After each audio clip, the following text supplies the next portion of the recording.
I'm Claire Jacobson. I'm the director of NASH's Taking Student Success to Scale High Impact Practices project. And today we're going to be talking about the culmination of our grant project and introducing our High Impact Practices modules, which are called High Impact Practices and Educator's Guide. We are going to try to do this live. I have a few slides to go through, just sort of giving an up-to-date on the project and some culminating insights pretty briefly. This is really about the modules, but it sets the stage for that work that comes. And then I am going to try to walk you through some of the modules in real time. So we're going to cross our fingers that that all goes smoothly. So bear with me. So it's a little hard for me to see everyone, or I can't see everyone, but I do have the chat. So if at any point you need anything or there's any sort of technical difficulty, please put that in the chat. I do have one request. I saw a couple. I saw Melinda from TBR, David from West Georgia, Annalise from Montana Western. But if there's anyone else from any of the NASH campuses or systems, if you'd go ahead and put that into the chat. If you're highlighted throughout the modules, I'll try to showcase that for you. That might be fun. So if you'd go ahead and do that. I looked through the names right as we were starting, and but you know, I couldn't necessarily catch everyone, or perhaps you're using a colleague's computer, or you're on one of the campuses but aren't part of the project. So that might be a nice thing to do.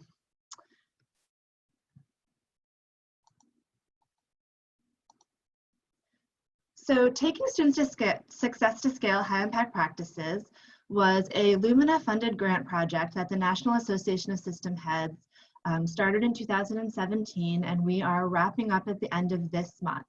So it was the flagship project for NASH for these past almost 2.5 years. So NASH, or the National Association of System Heads, represents public university systems in the US. And since 2014 has had an initiative called Taking Student Success to Scale, which focused on 3 strands of work: math pathways, high impact practices, and predictive analytics. And then in 2017 received the Lumina funding, which allowed us to focus very intensely on our high impact practice work, on implementing and scaling equitable high impact practices. That allowed us to partner with 4 state systems: the University System of Georgia, the University of Wisconsin System, the Tennessee Board of Regents, and the Montana University System, and 22 of their campuses. And those campuses really range the gamut. There are community colleges. In fact, TBR is a community college system, but there are also community colleges in Montana and in some of the other states, regional comprehensives, HBCUs, minority serving institutions, R1s. So it's really a very diverse network of campuses. And we really take that networked approach. So it's both a network, TS3, all 22 campuses, and a network of networks. So each system, a state system operating as a network. And our theory is that this networked approach really allows scale to accelerate, so that by learning from one another, both within states, but in particular across states, allows us to replicate what's working, learn from what might not be working, and accelerate change. So that basically, if we all learn together, we don't all have to do it on our own. And the idea behind the high impact practices work in particular was that this was work that these campuses and systems had been doing. It wasn't something new, but it was really an opportunity for them to step back and dig in. So high impact practices, most people know there's a list of 11 that now sort of typically 11 that AAC&U recognizes. But often the very fact that there is a list can sort of create this checklist mentality. So most campuses have many of these practices, but pretty much every campus has at least 1, 2, 3 of them.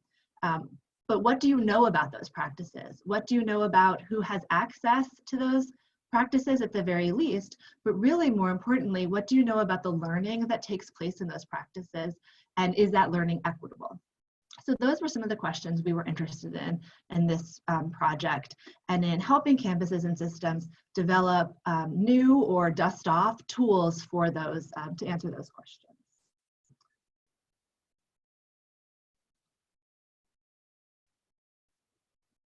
One moment for a technical point.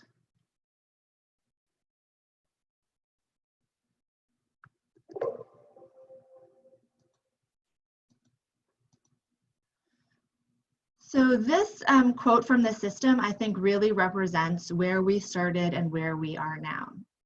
So these two quotes are from the same system, but really represent, I believe, the growth that we saw across all 4 systems, but really across all of the campuses. So this person writes, "We knew as a system we had a rich HIPS legacy. Yet as a system, we had not stepped back to assess if the educational experiences we were designing were of quality, or if the students who could benefit the most from HIPS were actually participating. Fundamental questions about student learning, faculty development, and closing achievement gaps were still on the table. The lack of meaningful HIPS data was another concern." And so that really sums it up. We knew we were doing good work, but what did we know about that work? And we had some obstacles, particularly things like data. Okay. Apparently there's a problem seeing the PowerPoint, and I'm gonna stop and start again, not start my content again, but stop the share and start again, because I guess people could see it and now they can't see it. So let's try that.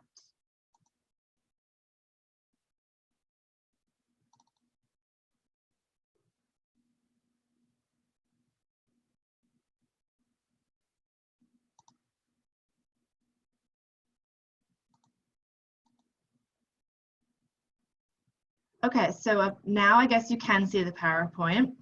The PowerPoint, I think, is nice, but I don't think you missed too much. So I can also email the PowerPoint if you'd like to see it. So thanks everyone who let me know you could not see and now can see the PowerPoint. So let's try this. Let's keep going. So she writes at the end of the project, "We knew as a system," oh, so this is the original quote. "HIPS contributed to the quality," where we are now. "HIPS contribute to the quality and value of higher education as our UW universities actively promote the concept of the Wisconsin idea by offering learning experiences to reach beyond the boundaries of the classroom and the campus. HIPS assist our universities to prepare students for careers in the workplace and active engagement in the world through applied learning." And you can see some of these other things. So this is actually the University of Wisconsin system's value statement around high impact practices.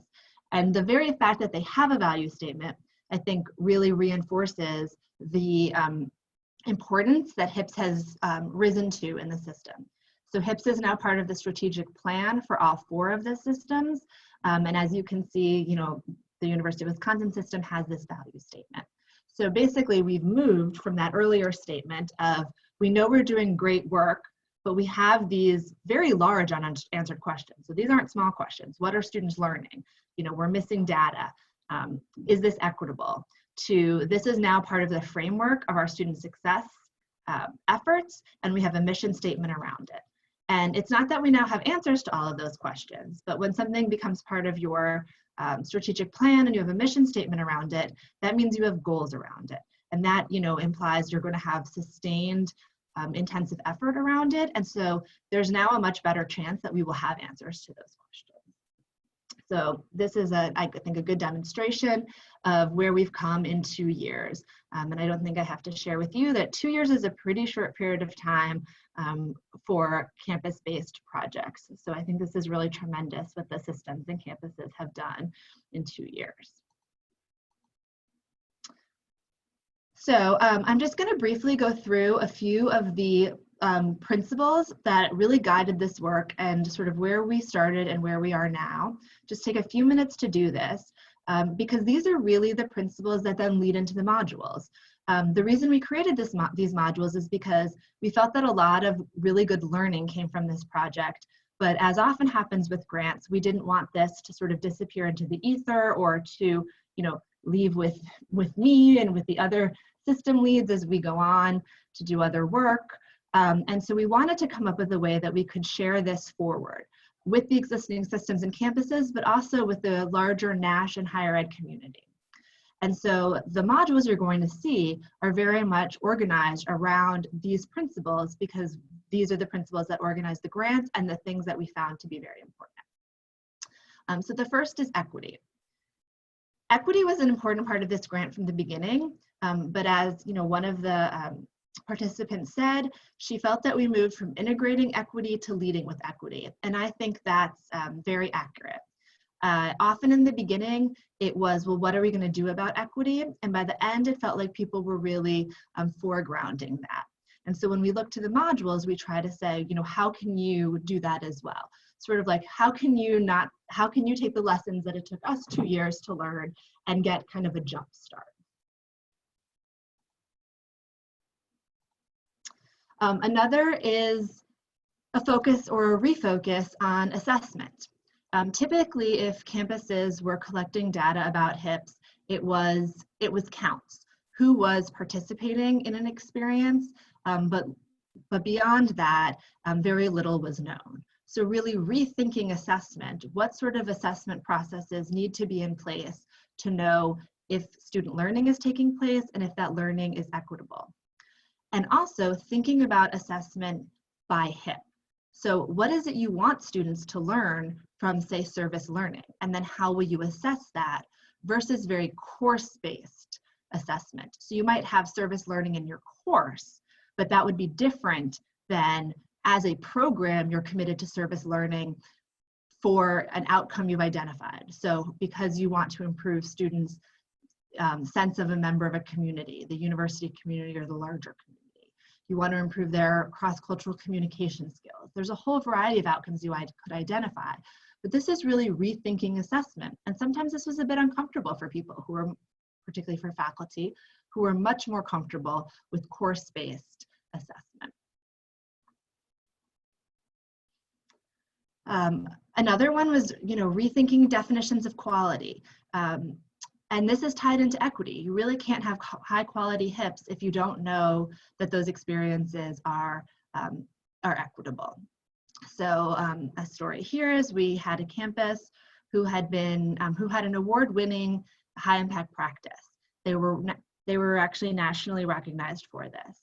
But in the process of going through this grant and working on their assessment, they actually realized that they didn't know what students were learning. They needed to step back and think about what are the outcomes we want from this experience and how do we transition, and this is really critical, from satisfaction, from do people enjoy the experience, to what are students and faculty and community, what are the stakeholders learning in the experience, and how are we shifting our definitions of quality, of assessment, of equity, of all of these things. Okay, so I'm now going to exit out of the PowerPoint, transition to the live modules and hope that that works. So you'll probably see some clicking around for a minute. But before they do that, I'm just gonna give a little bit of an intro. So, I've mentioned that these were some of the concepts that were important to the scaffolding of the grant. And as we moved forward, we realized that many other campuses and systems could benefit from some of these same processes. And as we look to sort of other sectors who, utilize technology often in better ways than higher ed did, we wanted to learn from that. So we tried to package, in a sense, some of our lessons with the idea that depending on who you are, you might be a faculty member, you might be a program chair leading your program through this, you might be a system leader implementing and scaling this on different levels. What are the different areas you really need to consider when implementing and scaling high impact practices? So as you'll see, there's content on pedagogy and equity, there's content on assessment, there's content on quality. And so all of the different pieces that we found and we think are really necessary for high impact practices, we tried to put together in a series of modules. So I think of it as HIPS 2.0, as I like to say.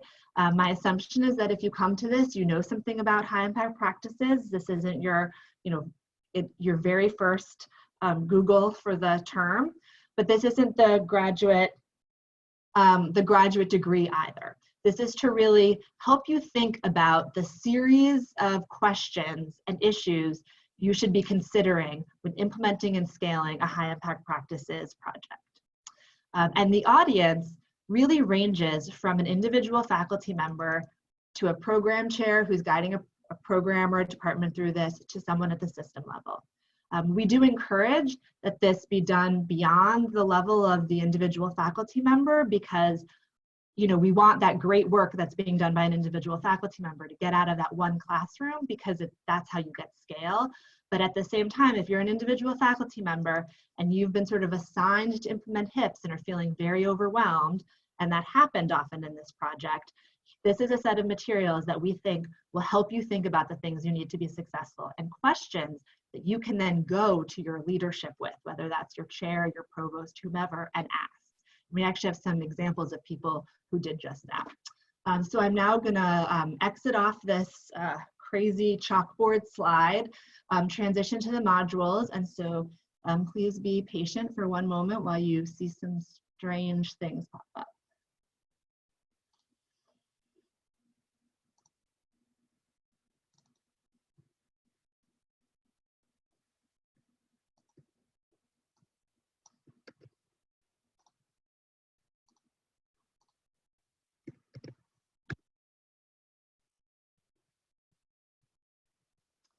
Okay, can you let me know if you can see a blue vertical bar that says high impact practices and a campus image?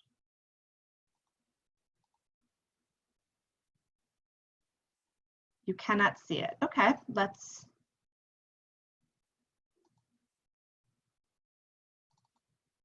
how about now?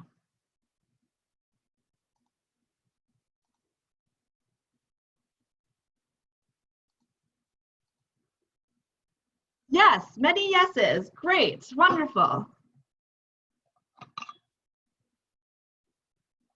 Okay, thanks everyone. So this is the homepage. I'm going to scroll through it for you so you can see it, and then go through what the different parts are. Then I've picked about 3 of the modules that I'm going to go into a little bit of more detail to just kind of give you a taste of. So here you go. As you scroll down, you see why HIPS matter. This is a readiness assessment. I'll actually show you that in a minute. System vision and leadership, and goal setting and communication. Teaching and learning. Transparency and quality learning. Pedagogy and equity. Assess and analyze. Equitable assessment and action. Implement and scale. HIPS spotlights, and the resource library. I'll go back up.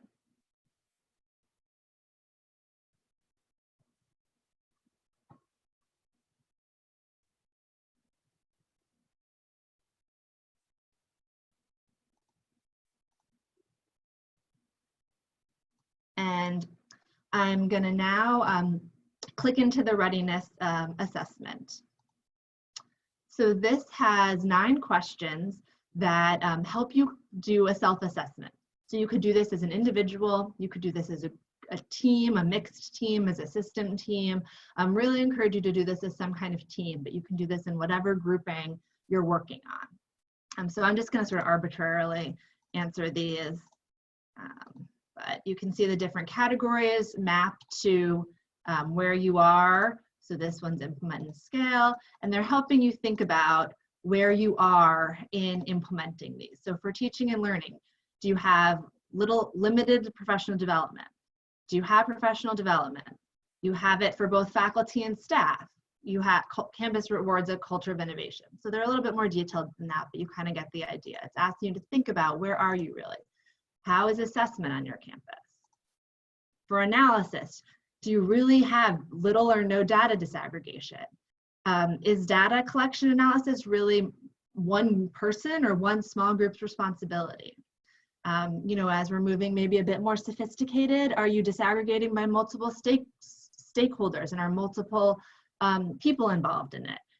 And then is multiple forms of data involved? So I'm just gonna try to get us to the results. Okay, results. And now you can see it's provided you with your personalized answers depending on what you said. And our suggestion is, if you have 4 or more crawl categories, so this earlier space, that you go through the modules consecutively. And if not, if you're doing really great on most things, but maybe you're low on pedagogy and equity, then that would be a good way to sort of decide how to navigate these. So this is really for you and for your team and how you want to use it, but that's a suggestion that we've made. And then if you go to the end, this gives you some more information on what do those things mean. Someone said, is the website live now? So I was going to save that, but now's as good a time as any. It is actually funny. About 15 minutes before I started this, they started transferring the files. So that's super exciting, but it's not live now. So I would wait till end of the week, or let's say March 1st for a nice round date, but basically in the next few days. So, and the URL will come up at the end. I can, give you that again, but it's www.hips.nashonline.org. So thanks for that. Yeah, if you wanted to follow along, unfortunately, I'm still using a design site so that we can see it all nice and at least not run into issues with the file transferring process.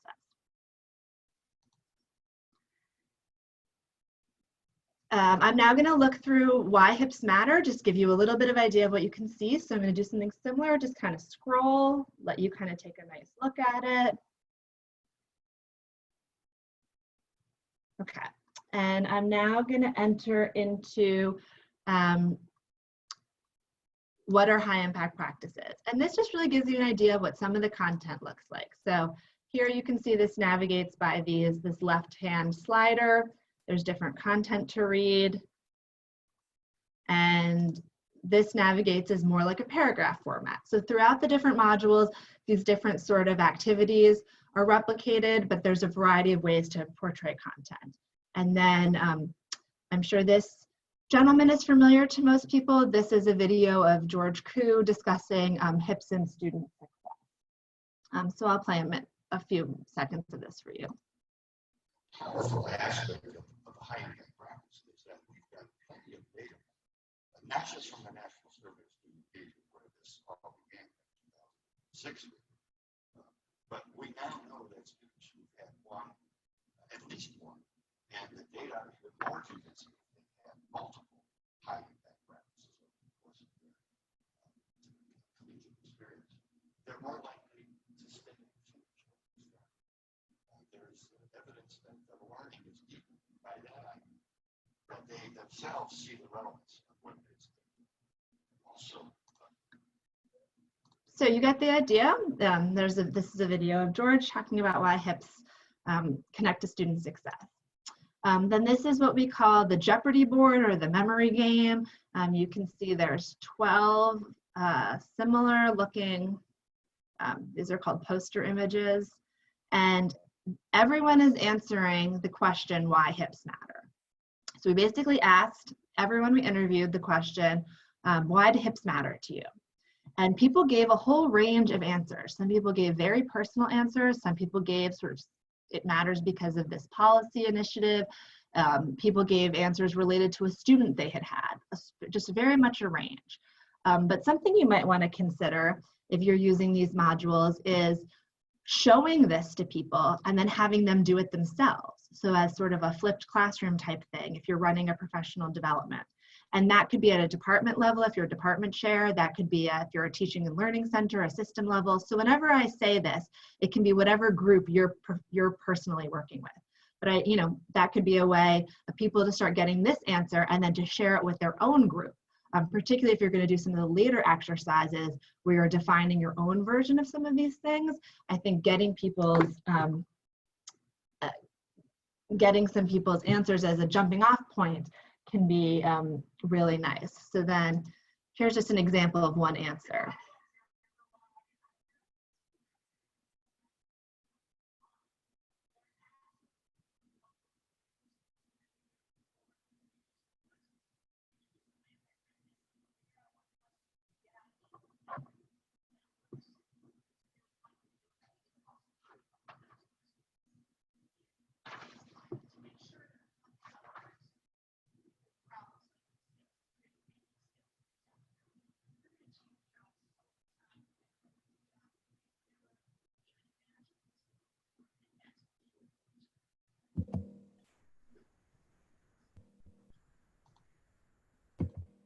So that's one example of someone's answer and one idea for what you could do with this.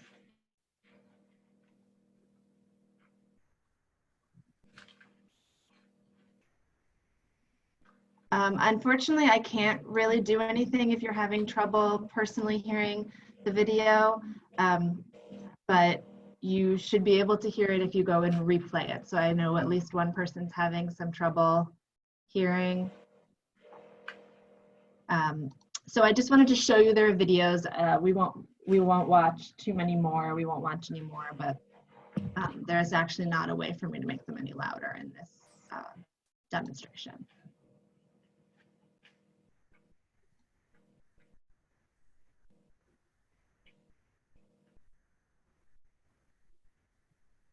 So this is the Implement and Scale module. And as you can see, there are both system spotlights and campus spotlights. So I'm just going to briefly show you, each of the 4 systems talks about their work, and then there's an accompanying video. And this is the same. Here's Tennessee, and here's the video, so on and so forth. So I would really encourage you, if you're a campus person and haven't really given much thought maybe to the systems work, to definitely dive into the system content as well. I think it'll give you some new outlook on your own work. It's also just really helpful to know what your state and your system is thinking about. So here's some insight into that. I think someone unmuted their mic. If you could please go ahead and mute that again, we can hear you moving things around.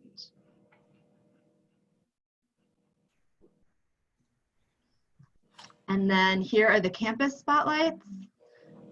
So I won't play the video since it seems like a lot of people are having trouble hearing the videos, but this is I think a really interesting video talking about how HIPS can be a really important strategy even when your campus is undergoing a lot of change.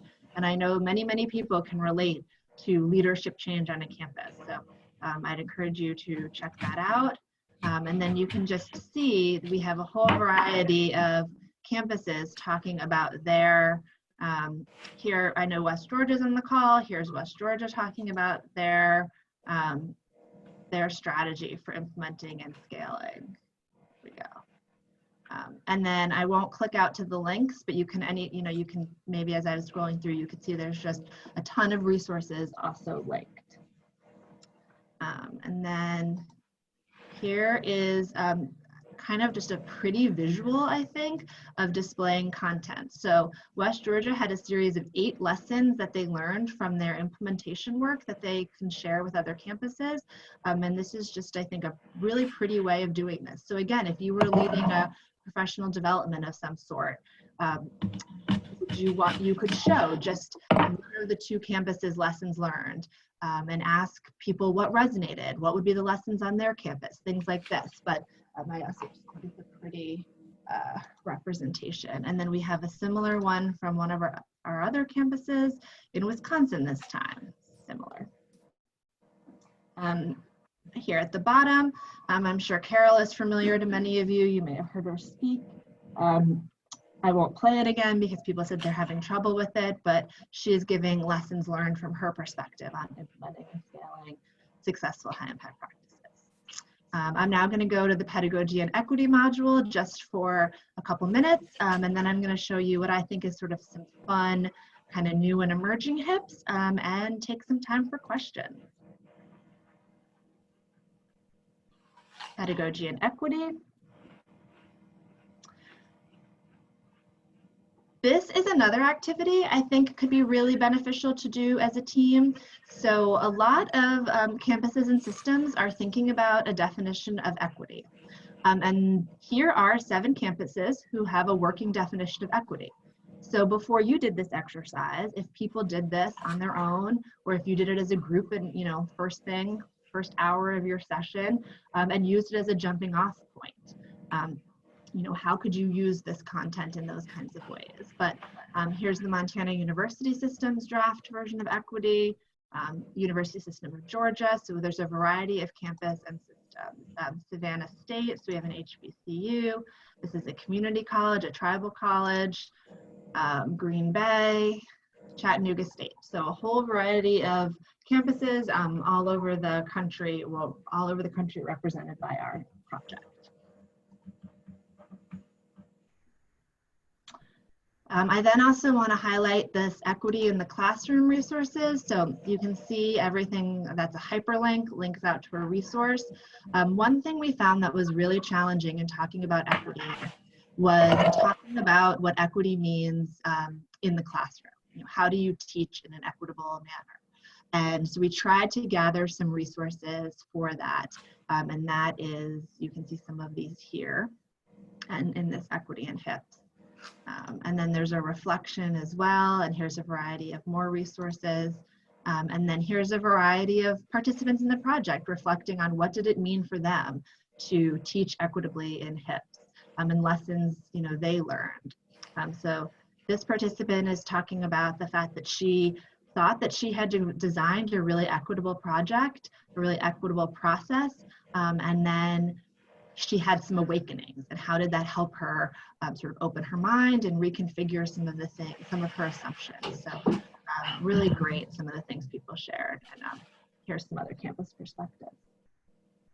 Okay, I'm gonna, like I said, show you the HIP spotlights and then take some questions. And obviously there's tons more different content, but I don't wanna, I want to let you be surprised on your own, and two, I don't want to bore you clicking through everything. But I think this HIP Spotlights is kind of fun. Similarly, has a lot of opportunities for things that you could do in groups, in professional developments, things like this. Here are 5 people talking about what they see as emerging HIPs.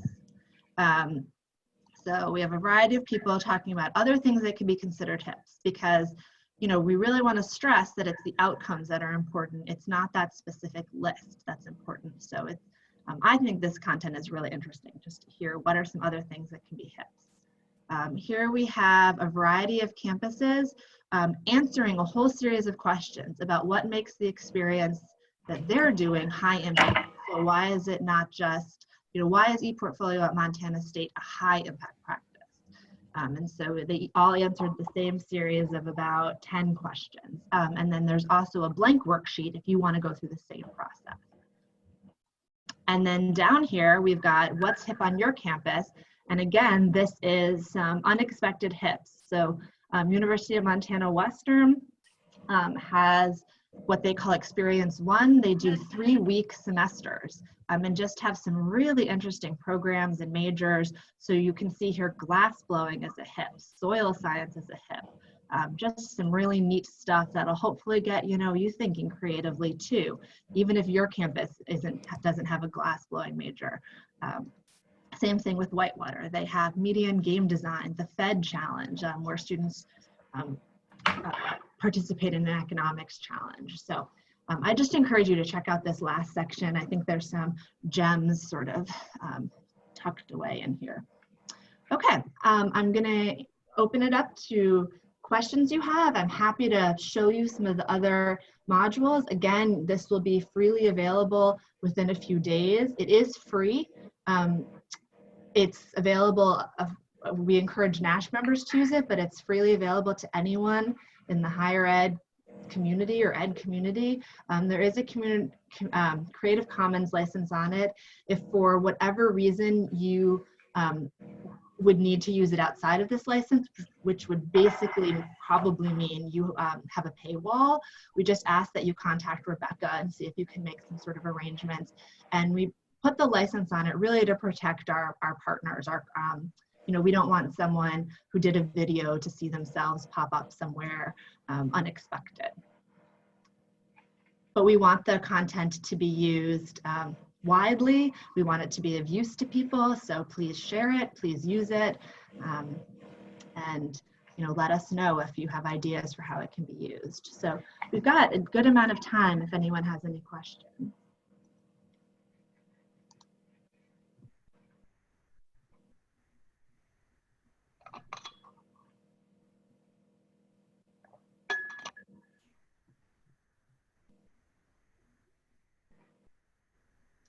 So while you think if you have any questions, I'm going to ask my question, which was how would you use this personally or on your campus or system. So if you have ideas for that, or you sort of got a little twinge, twinkle of an idea while watching, you could share that as well. That would be exciting.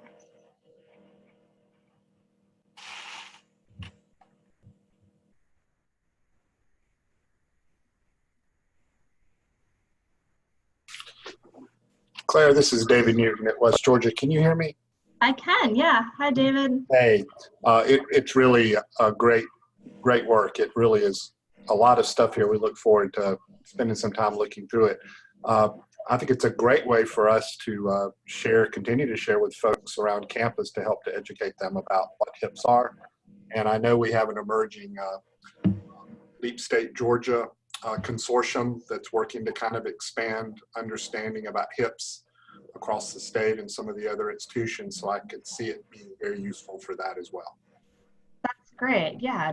Thanks again for your contribution. I showed you a little bit of the material that David and his team was able to share with us. So glad to hear it. I hope you'll reach out when you share it with your colleagues and let us know how it's received. So someone said, oh, thanks, Annalise. She said it could be very helpful as a professional development tool for faculty. I should maybe share, someone asked me last week if we had any suggestions for implementing in something like that. I would suggest that someone not try to do the whole thing in one sitting. Either if you're really gonna dive in and try to absorb the content. So that's why we kind of provide the little quiz at the beginning, or split it into two. You could probably do it in 2 sittings, something like that. So either pick the content that seems most relevant to you, or again, I do really suggest, if you're at the beginning of the process, that consecutively is helpful. We did really try to think of, okay, what are all the questions I got about implementing, and what are the things people need to scaffold to process, but one setting would be a lot. Yeah, Claire, this is Melinda. Hi. I'm really impressed. Hi, very impressed with how everything turned out. I'm excited to dig in and to share this out with my faculty. So thanks so much for all your hard efforts. Thank you. And Melinda, I also just want to thank everyone who participated. Educators are just so generous. I suggested that people sharing materials put a Creative Commons on their materials, and no one did. They just freely shared it. Melinda, for example, shared her syllabus. So if you're doing a faculty learning community, Melinda's Get Hip to Teach syllabus is in Implement and Scale. And there's 2 of them there, actually, from Georgia College as well. So there's a lot of resources tucked away in all sorts of nooks and crannies to find.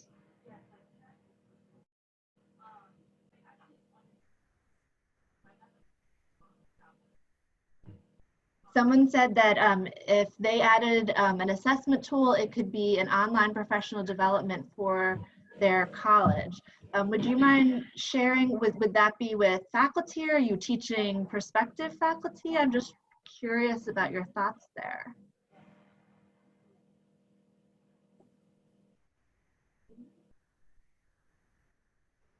Faculty at a community college. Okay, great.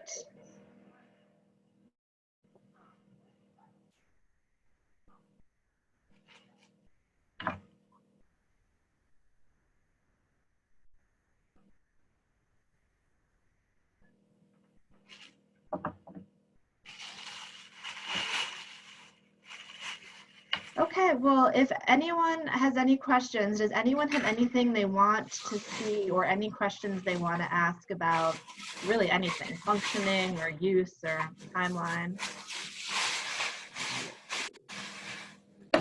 He also pointed out that they have a number of adjunct faculty, so online meets their needs. Yeah, I think I will say that I think the needs of the adjunct faculty is one of the areas that that we struggled with and probably didn't get as far in this project as we would. So it's great to hear that the creation of this could actually maybe help close that gap a little. So thanks so much for sharing that. Could I talk a little bit about assessment at the program level? Are there examples?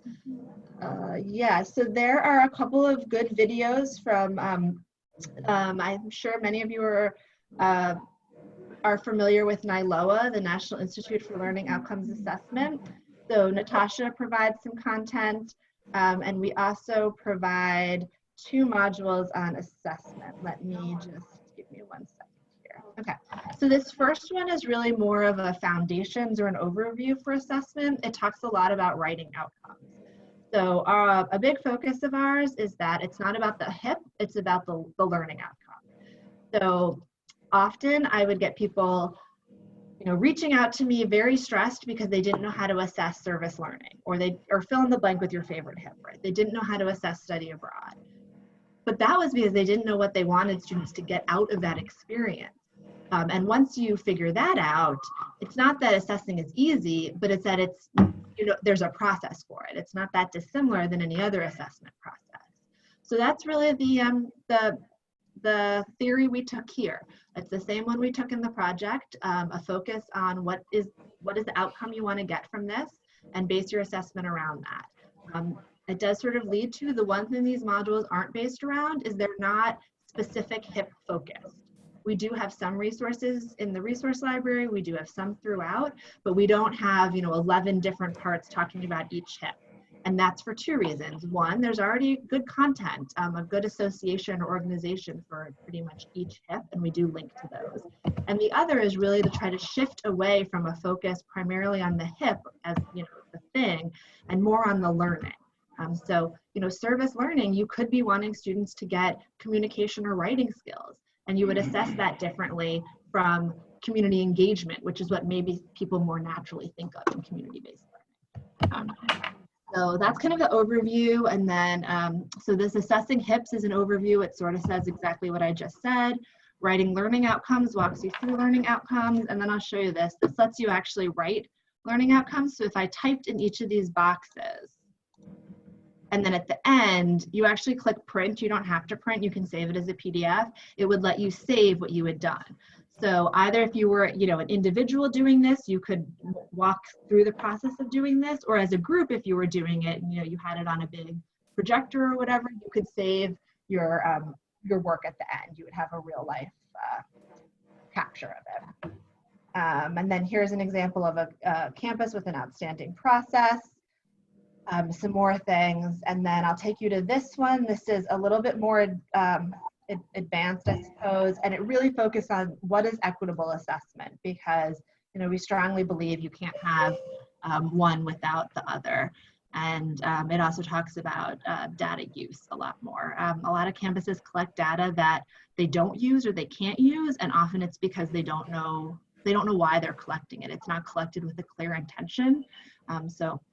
There's some talk about that. And then again, a variety of campus perspectives. How did specific campuses go about it in this project? So again, none of the campus examples are meant to be held up as the perfect way to do it. They're really meant to say, this is a way to do it. What can you borrow from this? What can you learn from this? And how were they successful? Or in some cases, how did they struggle? There's a few cases where campuses are being really honest about where they struggled, which I have to say I really appreciate and thank them for their honesty. So I hope that answers your question.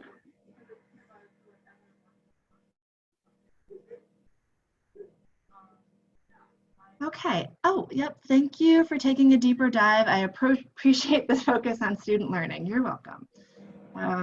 Okay, I'll give it, another minute or two if anyone else, like Nancy, wants to see another module or just is curious about something from the project. If not, I'll go over a couple more logistics. Let me see. I'm going to type out the URL.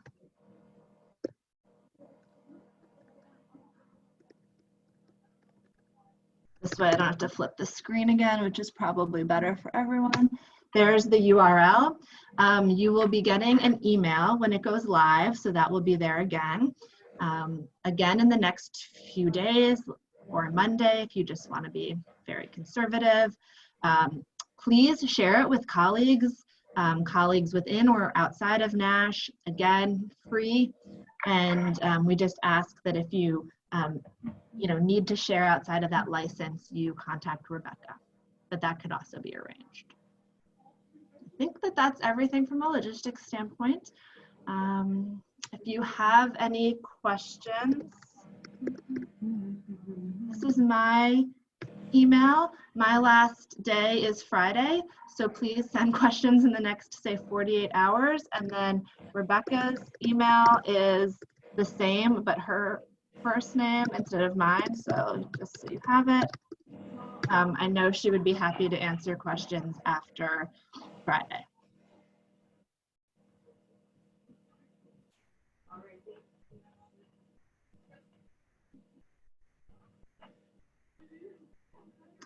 Okay, so I just want to say again, thanks to everyone who participated, both in the TS3 HIPS network and also who contributed content to the modules. We obviously would not have been able to do something of this type of undertaking without you contributing, and also it's your incredible dedication and work that allowed this to be possible. And while he's not on the webinar, I also just wanted to give a shout out to Eric Montenegro at NILOA, who did all of the video and the editing, and really just made this go. Like, I would not have been able to finish this without him. So thanks to all of those people. And I can hang around for another minute or two. I hope everyone has a great evening. Thanks so much for joining us, and I hope that you are able to use this resource.